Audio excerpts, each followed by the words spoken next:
Today's question is about dating fatigue.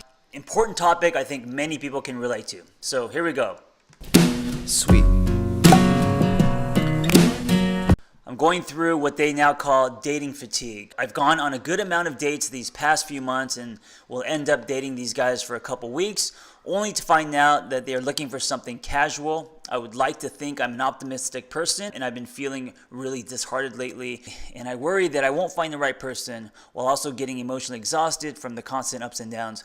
How do you put the fun and joy back into dating when it's gotten to the point where you end up feeling more disappointed than happy majority of the time? Okay, so I think this is a really common topic that I find many single women in their 30s can relate to, and it's not that guys aren't disappointed. Also, I find it more predominantly in women in their 30s because I think women turn the corner slightly faster than men, and women in their 30s are basically done with the games. They're looking for something meaningful, something sustainable, something with legs, and they get very discouraged, especially with the temperature of dating these days and swipe culture. Men who are non-committal or women who are non-committal, it can become a problem and you can become exhausted. And so here are my 2 tips. Okay, the first one is refocus. Now, when I say refocus, I don't mean to stop dating, deleting apps, and suddenly you're a hermit, you're never leaving the house. That's not what I'm saying. What I mean by refocus is the mindset and intention. So a lot of times when we are focused on something very specific, like finding our person, the one, it's lined with desperation, right? And people can smell that, and we kind of like go off our life tracks and we become powerless, right? Now we are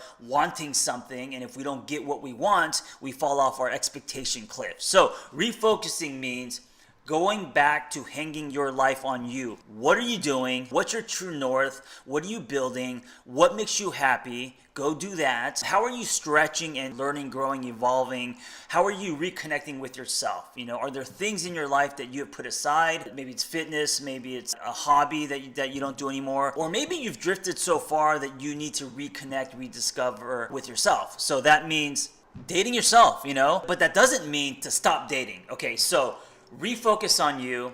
Go do what makes you feel alive. If you're in transition, you're discovering your passions or what you want to do with your life, you make yourself the priority, not finding someone who you think is going to complete you. So, hanging your life back on you, what you want, what you need, what you deserve, and leaning into stretching yourself so you can learn, grow, and evolve. Okay, that is the empowering path. Instead of wanting and waiting and seeking, that is a very powerless path, right? So one creates an attracting state when you focus back on you, and then when you're focusing on other people or looking for the one, that is a seeking state, which is much more powerless.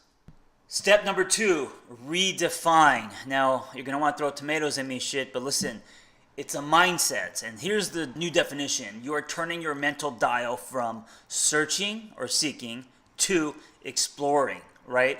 Once you see dating as an exploration and not finding someone, the whole process is going to be a lot more enjoyable because there's less at stake, right? You're pulling from curiosity instead of expectations and judgment. So if you turn your dial from seeking or searching to exploring, what does that look like in action? It's not only exploring new stories and other people, but it's also exploring yourself. And this is like the big theme or thesis of dating, I believe, so that dating isn't a battlefield, but instead a blank canvas where you could paint new stories on.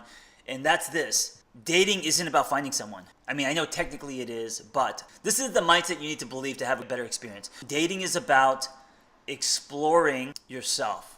So as you meet new people or don't meet new people, there's going to be a lot of resistance, right? There's going to be things that come up, whether it's feelings of loneliness or how fast you are attracted to someone, or you're going to fall into patterns. Like all this stuff is going to come up, and that is all exploring, where you can observe and see how you behave and what comes up and why.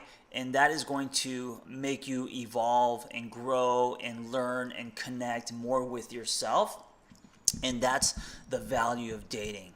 So if you put the weight on exploration and learning about yourself, using dating as a tool or an experience, then dating won't be so life or death or, disheartening. It will actually be an exercise. So turn your dial from searching to exploring.